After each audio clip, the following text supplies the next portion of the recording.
एक बार एक लड़का स्कूल में एडमिशन करने गया। उस स्कूल में एक नियम था कि हर छात्र को कक्षा शुरू होने से पहले ध्यान मेडिटेशन करना होता था। लेकिन उस लड़के को इस नियम के बारे में नहीं पता था। एडमिशन के बाद जब वह अपनी कक्षा में गया तो शिक्षक ने उसे बताया कि उसे भी कक्षा शुरू होने से पहले आधे घंटे ध्यान करना होगा। लड़का ध्यान के लिए बैठा और ध्यान करने लगा, लेकिन सिर्फ 2 मिनट बाद ही उसे गुस्सा आ गया और उसने अपनी आंखें खोल दी। वह ध्यान छोड़कर उठ गया, लेकिन वहां मौजूद शिक्षकों ने उसे फिर से बैठकर ध्यान करने के लिए कहा।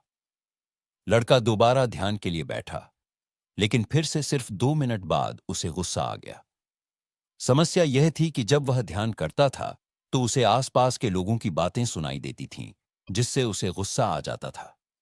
यह हर दिन उसके साथ होता रहा। 3 दिन बाद उसने अपनी समस्या शिक्षक को बताई। उसने कहा, कृपया लोगों से कहें कि जब हम ध्यान कर रहे हों तो वे बात न करें, क्योंकि यह शोर शराबा मुझे गुस्सा दिलाता है। जब कोई मुझे ध्यान करते समय परेशान करता है तो मुझे ऐसा लगता है कि मैं उस व्यक्ति को मार दूं। इसीलिए मुझे ध्यान के लिए एक शांत वातावरण चाहिए।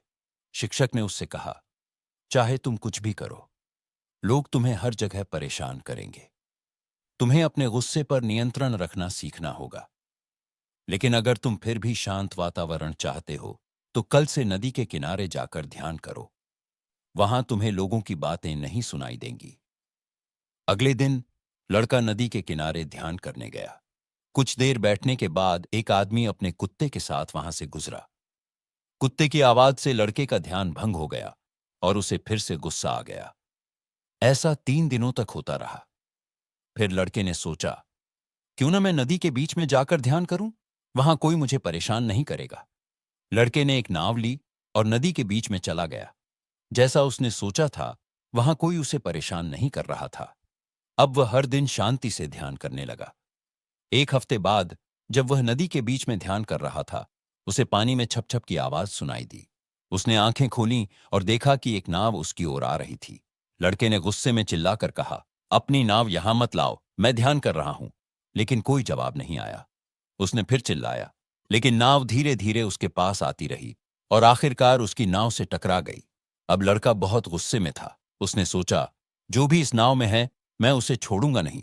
लेकिन जब वह नाव के पास पहुंचा तो देखा कि नाव खाली थी। अचानक उसका सारा गुस्सा गायब हो गया। तभी किनारे से एक आदमी दौड़ता हुआ आया। लड़के ने सोचा, जरूर यह नाव इसी आदमी की होगी, और वह फिर से गुस्से में चिल्लाया। लेकिन उस आदमी ने कहा, यह नाव मेरी नहीं है, मैं तो बस रास्ता पूछने आया था और तुम मुझ पर चिल्ला रहे हो। यह सुनकर लड़के का गुस्सा फिर से शांत हो गया।